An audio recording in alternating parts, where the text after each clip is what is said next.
Monsieur le ministre, bonsoir. Bonsoir. Profitant du sommet de la francophonie, nous avons voulu avoir une idée du fonctionnement de la justice depuis que vous êtes au pouvoir. Est-ce que vous pouvez nous dire quel est l'état de la justice au Sénégal aujourd'hui?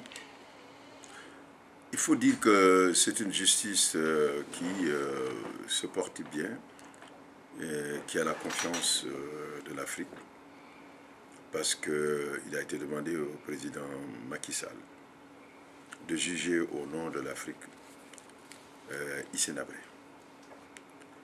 Et le choix du Sénégal est un signal. Et le Sénégal a ratifié le statut, la Convention contre la torture de 1987, qui institue le mécanisme de compétence universelle. Et sur la base de ça, les tribunaux sénégalais sont compétents. Mais en le faisant surtout, le choix était d'extrader Hissène Habré ou de le juger au Sénégal. Le pari a été fait de le juger ici au Sénégal. Une convention a été signée entre l'Union africaine et le Sénégal, créant les chambres africaines extraordinaires. Et cette convention témoigne de la crédibilité de la justice sénégalaise, de la confiance que les 54 États africains témoignent sur la justice sénégalaise. Et nous nous efforçons depuis que nous sommes là, à travers 3 types d'actions, de renforcer cette justice pour la rendre performante et efficace. D'abord, en insistant sur la formation, pour que l'expertise des magistrats sénégalais soit renforcée. Et à cet effet, le président de la République a mis à la disposition de la magistrature une nouvelle école de magistrature. Celle-ci aura pour occasion d'assurer une formation continue pour les magistrats, et ce qui permettra que la justice soit rendue de manière équitable et juste par des magistrats qui sont au fait des questions qui sont à l'origine aujourd'hui de nouvelles formes de criminalité, comme la cybercriminalité, dans une société numérique comme la nôtre, où le blanchiment d'argent, le terrorisme, autant d'actions qui sont de nouveaux crimes qu'il faudrait maîtriser. Le deuxième axe, c'est les infrastructures. Une école nationale d'administration pénitentiaire va être créée à partir du mois de janvier. Le décret a été adopté. C'est aussi une façon d'insister sur cette catégorie du personnel judiciaire, les gardes pénitentiaires, pour qu'ils soient mieux formés à mieux garder dans un esprit de respect des droits et de la dignité des détenus. Mais les infrastructures, c'est aussi les prisons. Les désengorger par la création de nouvelles prisons. Nous en ferons une à Sébikotane. Et de manière à faire en sorte que les tribunaux sénégalais, qui sont vétustes dans leur ensemble, puissent répondre à certaines normes. Donc nous nous efforcerons sur ces infrastructures. Le troisième axe, c'est de nous efforcer à faire des réformes. Des réformes tendant à consolider l'état de droit, à élargir les libertés fondamentales, à garantir à tous les citoyens, quelles que soient les garanties d'un procès juste et équitable. Bien, merci, monsieur le ministre. Selon les informations à notre possession, très bientôt, à l'issue, je pense, de l'Assemblée générale des États partis au statut de Rome, vous serez président de la Cour pénale internationale. Dans la configuration actuelle politique de l'Afrique, est-ce que cette Cour est importante? Et si oui, quelle importance vous lui accordez?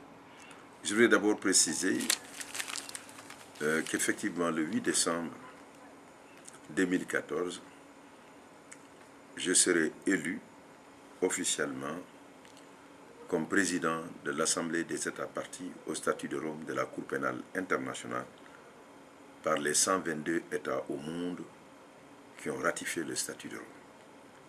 Il faudrait rappeler que le Sénégal est le premier pays à l'avoir fait, ce qui lui donne aussi une légitimité. La Cour dont vous parlez est objet de critiques. Mais il faut commencer par dire qu'elle doit aussi écouter l'Afrique dans les critiques qui sont formulées. Elles ne sont pas toutes dénuées de fondement. Mais il faut rappeler aussi que sur les 8 situations qui sont devant la Cour, 6 proviennent des États africains qui ont saisi volontairement et souverainement la Cour pour que les affaires soient jugées par la Cour en évoquant l'article 17 du statut de Rome qui édicte 2 conditions. En cas d'incapacité ou en cas d'absence de volonté, la Cour pénale internationale peut être donc saisie. Les débats qui sont en cours tendent à croire que la Cour pénale internationale est contre l'Afrique, qu'elle juge l'Afrique, mais qu'elle ne juge pas les autres ressortissants des autres pays. La remarque précédente que j'ai faite en ce qui concerne le choix des Africains de s'adresser à la Cour montre sans doute que l'Afrique a confiance en cette Cour. Et aussi, faudrait-il rappeler que 34 États sur 54 ont ratifié le statut de Rome. Cela atteste que l'Afrique veut lutter contre la peine de mort.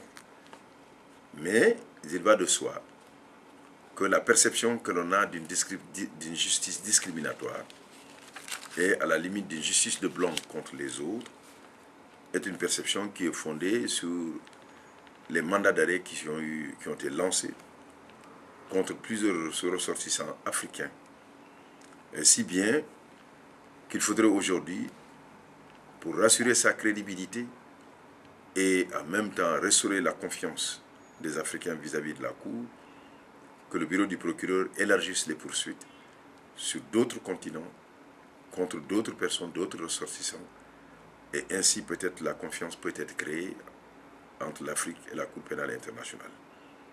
Mais ce qu'il faut surtout retenir, c'est que les victimes sont africaines, et que dans tous les cas, là où la justice n'est pas possible, la Cour pénale internationale doit être là.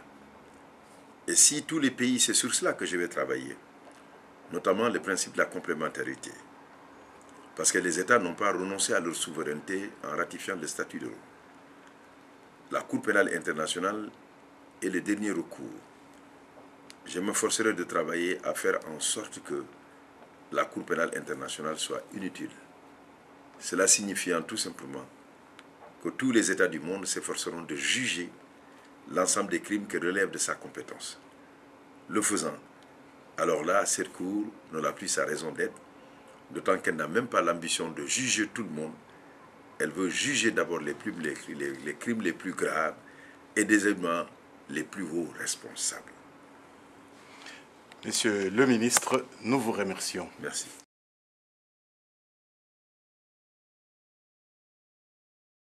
Chers amis, vous avez suivi le ministre de la Justice du Sénégal qui nous a exceptionnellement accueillis dans son bureau pour parler de justice dans son pays et de la justice dans le monde.